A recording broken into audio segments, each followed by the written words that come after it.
வணக்கம். என்னோடு பயணித்த ஆசிரியர் பெருமக்களுக்கும் என்னிடம் பயின்ற மாணவ செல்வங்களுக்காக இதை பதிவு செய்கின்றேன். உங்களின் சிந்தனைக்கு சில வரிகள். ஆபத்துக்கு உதவாத பிள்ளை, அரும்பசிக்கு உதவாத அன்னம், தாகத்தை தீராத தண்ணீர், தரித்திரம் அறியாத பெண்டிர், கோபத்தை அடக்காத வேந்தன், குறுமொழி கொள்ளாத சீடன், பாவத்தை தீராத தீர்த்தம், பயனில்லை எழுந்தானே. ஆக ஆபத்துக்கு உதவுகின்ற பிள்ளை வேண்டும், அரும்பசிக்கு உதவுகின்ற அன்னம் வேண்டும், தாகத்தை தீர்க்கின்ற தண்ணீர் வேண்டும், தரித்திரம் அறிகின்ற பெண்டிர் வேண்டும், கோபத்தை அடக்கின்ற வேந்தன் வேண்டும், குறுமொழி கொள்ளுகின்ற சீடன் வேண்டும், பாவத்தை தீர்க்கின்ற தீர்த்தம் வேண்டும்.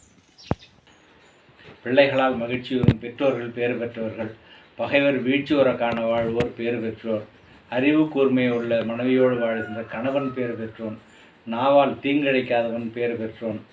செவிசாய்ப்பவருடன் பேசுகின்றவன் பேறு பெற்றோன். தனக்கு கீழானவனுக்கு பணிவிடை செய்யாதவர்கள் பேறு பெற்றோர் என்று சொல்வார்கள்.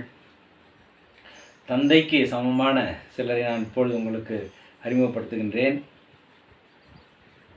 தவம் செய்து தன்னை பெற்றெடுத்தவன் முதல் பிதா, தன்னை வளர்த்தவன் இரண்டாவது பிதா, சாந்தமுடன் வித்தையை சாற்றினவன் ஒரு பிதா, சாந்த சர்க்குரு ஒரு பிதா, அறநெறியோடு அரசாளும் அரசன் ஒரு பிதா, ஆபத்து வேலைதனில் அன்போடு காத்து ரட்சித்தவன் ஒரு பிதா, அன்பான தனக்கு முன்னோன் ஒரு பிதா என்று சொல்வார்கள்.